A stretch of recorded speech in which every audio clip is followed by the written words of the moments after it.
Which dead celebrities are treated like saints, but were truly awful people when they were alive? Jerry Lewis. He treated his family like shit, cut his kids out of his will and was a real POS on set. Watch some clips on YouTube of him and his behavior. Terrible. Most likely stemming from when he and Dean Martin split from being Martin and Lewis. Everyone thought Dean would disappear and Jerry would go on to be a massive star. As it turned out, it was the complete reverse. He was a bitter person. He later said that it was his fault him and Dean Martin broke up. He said his ego had grown too big and was full of himself. It doesn't excuse his behavior, but at least he recognized it. Breaking up was the best thing for them as Dino had an amazing career after. Apparently they also remained friendly with each other afterwards, contrary to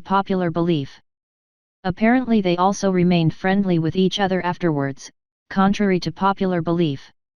I remember reading on Wikipedia that they reconciled after Jerry attended Dean's son's funeral but made sure his presence there wasn't known and didn't make a scene. Frank Lloyd Wright. He is seen as a visionary in architecture, but he was a horrible person IRL. Raging narcissist, abandoned his wife and kids to run off with the wife of one of his clients, nailed down his selected furniture in a client's home because he didn't like what the client wanted, etc. I don't know if this is true. If not, it's still a good story, but I remember hearing a biographer of Frank Lloyd Wright telling a story about a court case in which Wright appeared as a witness. His testimony went something like this. Judge, please identify yourself to the court. FLW, my name is Frank Lloyd Wright, and I am an architect. In fact, I am the greatest architect in the world.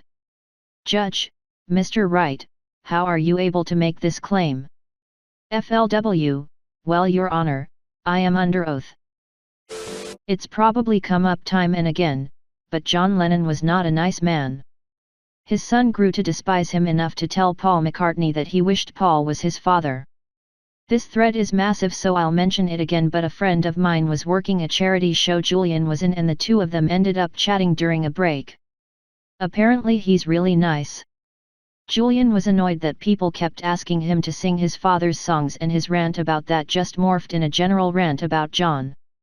My father was abusive too, and this stuff is never all that far away, and it really can just come out talking to perfect strangers like that. It's sad that people aren't aware of this shit. I read that Julian has never married or had kids, because he does not want to hurt anybody the way John hurt him. I think this was in an interview that Julian gave some years ago, that I read. Coco Chanel, revered fashion icon and also Nazi sympathizer. She was more than a sympathizer. She was an actual agent for the Nazis. She tried using anti-Jewish Nazi laws to get her two Jewish business partners removed to leave her the sole owner of her brand. But they had outsmarted her. Before fleeing to the United States, they gave their majority share of the company to someone else who was not Jewish that they trusted. Chanel would use her place in high society to spy on all the other high society people and report back to her lover, who was a Nazi officer, if anyone was a possible threat to the Nazi party to be dealt with. So she was more than sympathetic. She was literally in bed with them. So not only was she a sympathizer, but she actually sucked Nazi dick? Wow! Mistress of head of the SS Foreign Intelligence Branch Walter Schellenberg. Well, she was more of a sugar mommy to him instead of the other way around. This was the one I was looking for. Michael Landon played wise, kindly characters on TV, like Charles Ingalls on Little House on the Prairie and Jonathan, a literal angel in Highway to Heaven, and a lot of people seemed to think he really was actually that saintly in real life. And he could be quite kind sometimes. He adopted his first wife's children and initially treated them like his own kids, even though he was barely 12 years older than the oldest boy, but he had a cruel, almost sociopathic side too. He eventually left his first wife and married someone else, which isn't that unusual in Hollywood.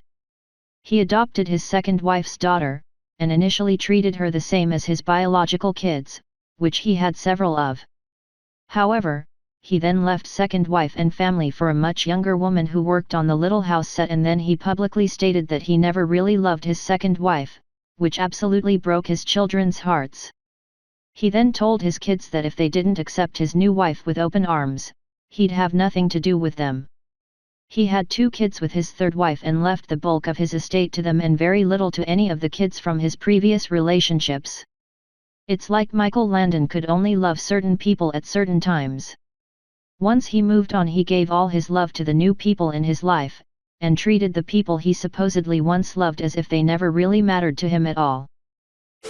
I feel like Cosby is as good as dead and would have been beatified if he had died before he got caught.